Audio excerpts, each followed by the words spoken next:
Doctor Yunus মহোদয়, আপনি খুব সুন্দর সুন্দর করে কথা বলেন, মাঝে মধ্যে একটু মুচকি হাসেনও। আপনার লজ্জা পাওয়া উচিত।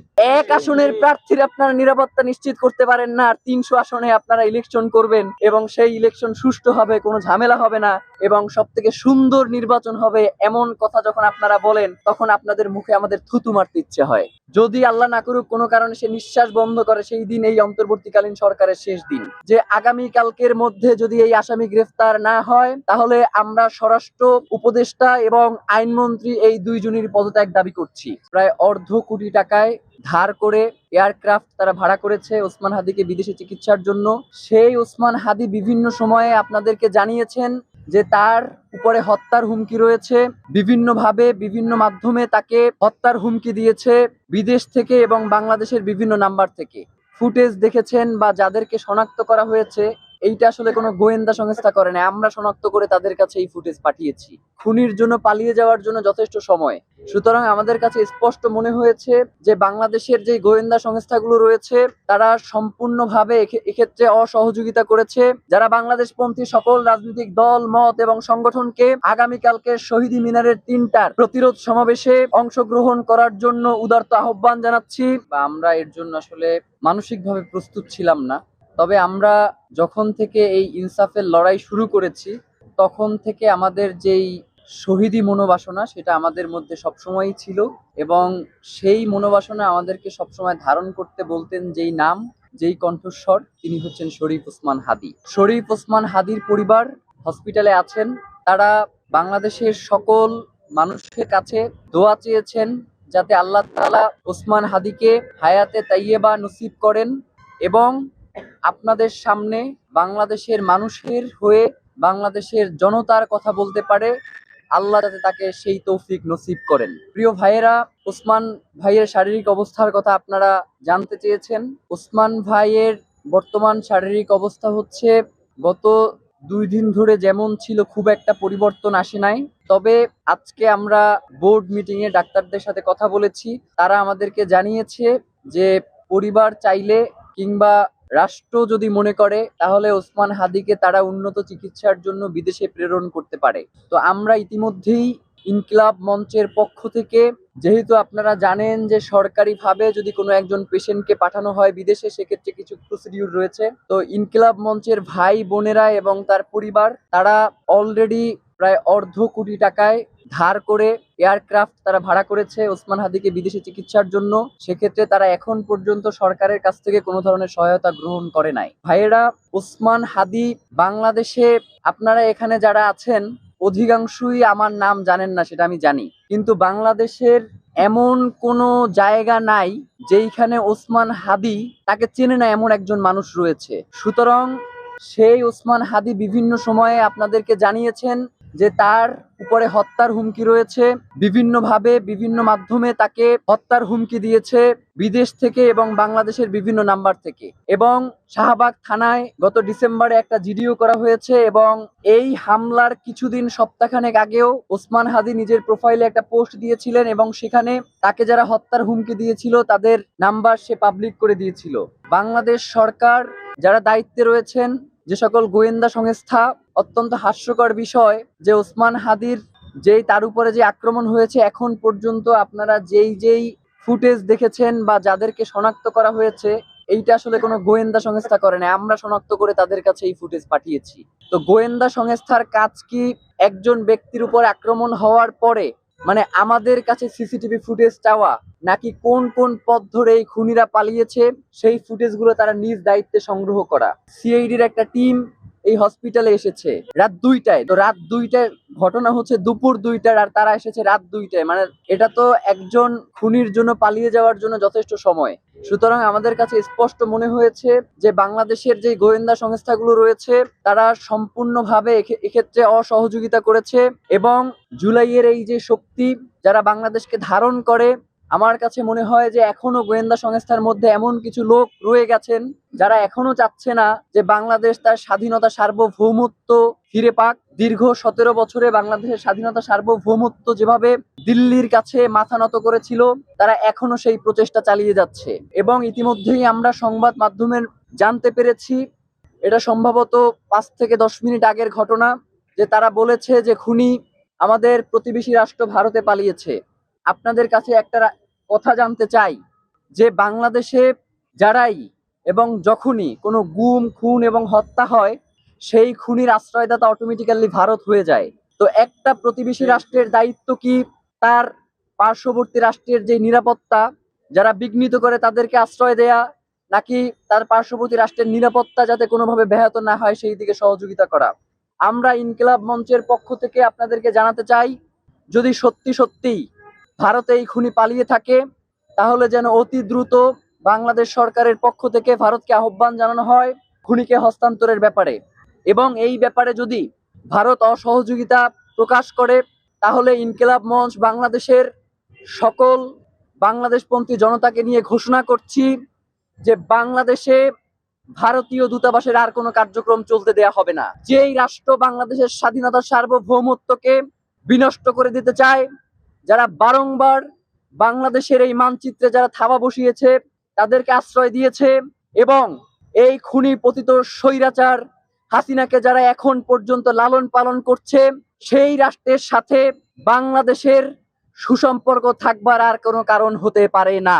আমরা বাংলাদেশের জনগণ হিসেবে আপনাদের মাধ্যমে বহির্বিশ্বের যারা আছেন তাদেরকে একটা বার্তা দিতে চাই যে আপনারা অতি দ্রুত বাংলাদেশের স্বাধীনতা সার্বভৌমত্বের ব্যাপারে যে আশঙ্কা দেখা দিয়েছে এবং বাংলাদেশের সার্বভৌমত্বকে যারা বিভিন্নভাবে বিনষ্ট করার চেষ্টা করছে, বহির্বিশ্বে যারা রয়েছেন আপনারা অতি দ্রুত এই প্রতিবেশী এই আধিপত্যবাদের যেই শক্তিটা রয়েছে যারা বাংলাদেশকে অকার্যকর রাষ্ট্রে পরিণত করতে চায় তাদের বিরুদ্ধে আপনাদের জোরালো কণ্ঠস্বর আমরা শুনতে চাই। ডক্টর ইউনূস মহোদয়, আপনি খুব সুন্দর সুন্দর করে কথা বলেন, মাঝে মধ্যে একটু মুচকি হাসেনও, আপনার লজ্জা পাওয়া উচিত। যে উসমান হাদি আপনার এই অন্তর্বর্তীকালীন সরকার, তিনি তো আসলে কোনো রাজনৈতিক দল এবং মতের মধ্য দিয়ে উঠে আসা সরকার নয়, তিনি তো বাংলাদেশের জনতার সরকার। সেই বাংলাদেশের জনতার কণ্ঠস্বর শরীফ ওসমান হাদি, যিনি ঢাকা বাংলাদেশের ৩০০ আসনের মধ্যে ঢাকা ৮ আসন অত্যন্ত গুরুত্বপূর্ণ, আপনারা জানেন। ওসমান হাদি কোনো ঠুনকো ব্যক্তি নয় যে তাকে যে কোনো ভাবেই আপনারা বিবেচনায় নিতে পারেন। ওসমান হাদি হচ্ছে বাংলাদেশের স্বাধীনতা সার্বভৌমত্বের প্রতীক। সুতরাং আপনারা ওসমান হাদির নিরাপত্তা নিশ্চিত করতে পারেন না, অথচ আপনারা বলেন ফেব্রুয়ারির 12 তারিখে আপনারা নাকি নির্বাচন করবেন। এক আসনের প্রার্থীর আপনারা নিরাপত্তা নিশ্চিত করতে পারেন না, আর ৩০০ আসনে আপনারা ইলেকশন করবেন এবং সেই ইলেকশন সুষ্ঠু হবে, কোনো ঝামেলা হবে না এবং সব থেকে সুন্দর নির্বাচন হবে, এমন কথা যখন আপনারা বলেন তখন আপনাদের মুখে আমাদের থুতু মারতে ইচ্ছে হয়। আপনাদেরকে আমরা জানাতে চাই যে ইতিপূর্বেও ওসমান হাদি তার শঙ্কার কথা জানানোর পরেও কেন গোয়েন্দা সংস্থা থেকে তাদের বিরুদ্ধে কোনো ধরনের ব্যবস্থা নেওয়া হলো না। এবং আপনারা জানেন যে এই যে খুনি, এই খুনি ইতিপূর্বেও গ্রেফতার হয়েছে এবং তাকে এই সরকারের আমলে জামিন দেওয়া হয়েছে। আমরা তো মনে করি যে তার এই জামিন ওসমান হাদিদের মতো যারা জুলাইয়ের কণ্ঠস্বর, যারা বাংলাদেশের স্বাধীনতা সার্বভৌমত্বকে ভালোবাসে, যারা বাংলাদেশের স্বাধীনতা সার্বভৌমত্বকে টিকিয়ে রাখার জন্য লড়াই করছে, তাদেরকে আসলে মেরে ফেলার জন্যই এদেরকে বের করা হয়েছে। সুতরাং এই দায় কোনোভাবেই অন্তর্বর্তীকালীন সরকার এড়াতে পারে না। আমরা কোনোভাবেই আপনি বিমান থেকে লাফ দিবেন এবং হেলমেটে ওসমান হাদির ছবি সেখানে পোট্রে করবেন, আমরা তো ওসমান হাদির এই অচেতন অবস্থায় তাকে আপনারা পুষ্পমাল্য দিবেন এই প্রত্যাশা আমরা রাখি নাই। আমরা অন্তত মনে করেছিলাম যেহেতু ওসমান হাদি বাংলাদেশের স্বাধীনতা সার্বভৌমত্ব রক্ষার সবচেয়ে বলিষ্ঠ কণ্ঠস্বর এবং অন্তর্বর্তীকালীন সরকারের সবচেয়ে বড় শক্তির জায়গা, সুতরাং আপনাদের নিজেদেরই দায়িত্ব ছিল ওসমান হাদিকে রক্ষা করা। যেহেতু আপনারা ওসমান হাদিকে আমরা 48 ঘন্টা সময় দিয়েছিলাম, আপনারা এই 48 ঘন্টার মধ্যে ওসমান হাদির যারা খুনি রয়েছে তাদেরকে আপনারা গ্রেফতার করতে পারেন নাই। সুতরাং আমরা ইনকিলাব মঞ্চ এবং বাংলাদেশের জনতার মতামতকে প্রাধান্য দিয়ে আপনাদেরকে বলছি যে ওসমান হাদির জন্য আপনারা খাস করে দোয়া করেন। আল্লাহ না করুক ওসমান হাদির যদি কিছু হয়ে যায়, ওসমান হাদি যেই দিন যদি আল্লাহ না করুক কোনো কারণে সে নিঃশ্বাস বন্ধ করে, সেই দিন এই অন্তর্বর্তীকালীন সরকারের শেষ দিন। আমরা চুপ রয়েছি এর জন্য আপনারা মনে করবেন না যে ওসমান হাদি শুধু একা। বাংলাদেশের 18 কোটি জনতা এখন ওসমান হাদি বলে স্লোগান দেয় যে আমরাই ওসমান হাদি। সুতরাং আপনার এই ক্ষমতা, আপনার এই রাষ্ট্রের স্থিতিশীলতা বজায় রাখার জন্য অতি দ্রুত যারা এর পিছনে দায়ী রয়েছেন তাদেরকে গ্রেফতার করা হোক। এবং অত্যন্ত নিন্দনীয় একটা ব্যাপার হচ্ছে যে আমাদের আইনজীবীরা বাংলাদেশের প্রেক্ষাপটে তারা আসলে এই পেশাটাকে যে কিভাবে গ্রহণ করে আমি জানি না। মানে তারা মনে করে যে টাকার কাছে মানবতা বিক্রি করে দেয়া যায়, টাকার কাছে রাষ্ট্রকে বিক্রি করে দেয়া যায়, নয়তো তার মতো একজন সিরিয়াল কিলারকে কিভাবে তারা এই জামিন দিল যে অস্ত্র মামলায় গ্রেফতার হয়েছে, অস্ত্র সহ। সুতরাং আমরা মনে করছি যে বর্তমান যে আইন শৃঙ্খলা পরিস্থিতি বাংলাদেশের জন্য দরকার, রাষ্ট্রে যারা আইন শৃঙ্খলা পরিস্থিতির দায়িত্বে আছেন তারা সেই নিরাপত্তা বাংলাদেশের জন্য নিশ্চিত করতে পারছেন না। সুতরাং আমরা ইনকিলাব মঞ্চের পক্ষ থেকে আপনাদেরকে জানাচ্ছি যে আগামী কালকের মধ্যে যদি এই আসামি গ্রেফতার না হয় তাহলে আমরা স্বরাষ্ট্র উপদেষ্টা এবং আইনমন্ত্রী এই দুইজনের পদত্যাগ দাবি করছি। এবং আমরা সেই সাথে আপনাদেরকে জানাতে চাই যে আগামীকালকে ঢাকায় শহীদ মিনারে ইনকিলাব মঞ্চের পক্ষ থেকে সর্বদলীয় একটি প্রতিরোধ সমাবেশের আয়োজন করা হয়েছে বিকাল ৩টায় শহীদ মিনারে। বাংলাদেশের সকল রাজনৈতিক দল এবং মত যারা বাংলাদেশ পন্থী, কোনোভাবেই যারা ভারতের তাবেদার তাদেরকে আমরা এখানে আমন্ত্রণ জানাচ্ছি না। যারা বাংলাদেশ পন্থী সকল রাজনৈতিক দল মত এবং সংগঠনকে আগামীকালকে শহীদ মিনারের ৩টার প্রতিরোধ সমাবেশে অংশগ্রহণ করার জন্য উদারত আহ্বান জানাচ্ছি। এবং আগামীকালকে আমরা সেখানে বাংলাদেশের জনতার পক্ষ থেকে আমরা সেখানে কর্মসূচি ঘোষণা করব এবং পরবর্তী পদক্ষেপ আমাদের কি হবে সেটা আমরা আপনাদেরকে জানাবো।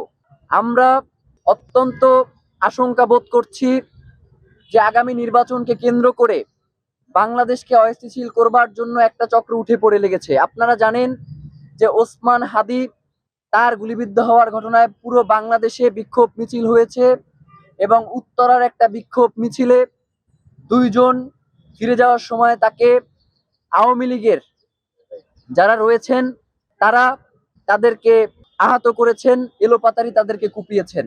আমরা 5ই আগস্ট যেই কাজটা করবার আমাদের দায়িত্ব ছিল আমরা সেই কাজ করতে পারি নাই। আগামীকালকের প্রতিরোধ সমাবেশে আমরা সেই অসমাপ্ত কাজ পূর্ণ করার ঘোষণা করব ইনশাআল্লাহ।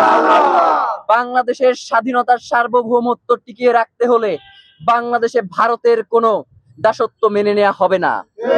বাংলাদেশের স্বাধীনতা সার্বভৌমত্ব টিকিয়ে রাখতে বাংলাদেশের কোন রাজনৈতিক দলকে ভারতের পক্ষপাত দুষ্ট হতে দেয়া হবে না।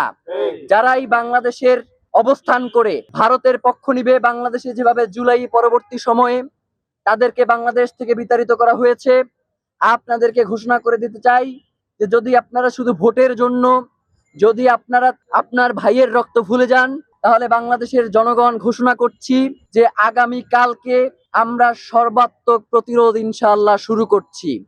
আর কোনো বিন্দু মাত্র ছাড় দেয়া হবে না। এবং আপনাদেরকে এটাও জানিয়ে রাখি, যদি সরকার আইন শৃঙ্খলা পরিস্থিতি এই গ্রেফতারের মাধ্যমে স্বাভাবিক করতে সক্ষম না হয় তাহলে যে কোনো পরিস্থিতির জন্য এই সরকারকে দায়ী থাকতে হবে। বাংলাদেশে রাজনৈতিক দলগুলো আপনারা যদি বাংলাদেশকে ভালোবাসেন, বাংলাদেশের স্থিতিশীলতার উপর আস্থা রাখতে চান, 12ই ফেব্রুয়ারি যদি নির্বাচন করতে চান তাহলে আসলে আওয়ামী লীগ তো আসলে বিএনপি এবং জামাত এই বাইনারির মধ্যে নাই। সে তো আসলে আপনাকে ডাক্তাররা বলেছে যে আমরা সর্বোচ্চ চেষ্টা করেছি, আমাদের হাতে আসলে বাংলাদেশে যেই ধরনের চিকিৎসা সেবা রয়েছে এর উপরে আসলে আমাদের যাওয়ার কোনো সুযোগ নাই। সেক্ষেত্রে আপনারা উন্নত চিকিৎসার জন্য তাকে বিদেশে নিয়ে যেতে পারেন, এটা আমাদেরকে চিকিৎসকদের যে বোর্ড রয়েছে সেই বোর্ড থেকে জানানো হয়েছে। হ্যাঁ, এবং আমরাও এখানে সম্মত রয়েছি, যে পরিবারও সম্মত রয়েছে। তবে একটা কথা বলি ভাই, ওসমান হাদি যদি সেন্সে থাকতেন তিনি এই এভার কেয়ারের সামনে দিয়েও কোনোদিন হাঁটতেন না। ওসমান হাদি জীবনে কখনো উচ্চবিলাসী ছিলেন না, এমনকি তার নিজ রোজগারের বাইরে 1 টাকার কোনো দুর্নীতি কারো কাছ থেকে নেয়া এমন কোনো অভিযোগ কখনো আসে নাই এবং ওসমান হাদির টিমের নামেও কখনো আসে নাই। ওসমান হাদি বাংলাদেশের সকল গোয়েন্দা সংস্থা থেকে তার এই আহত হওয়ার আগেও যে সাক্ষাৎকার দিয়েছে সেখানেও সে জানিয়েছে যে আমার টিমের বিরুদ্ধে আপনি যদি 1 টাকার কোনো দুর্নীতি কোনো অসততার প্রমাণ করতে পারেন তাহলে আমি ওসমান হাদি এবং আমার টিম ইনসাফের এই যে লড়াই করছি, সেই লড়াই থেকে আমরা ইস্তফা দিয়ে যাব। Next level, well done, side by side, free.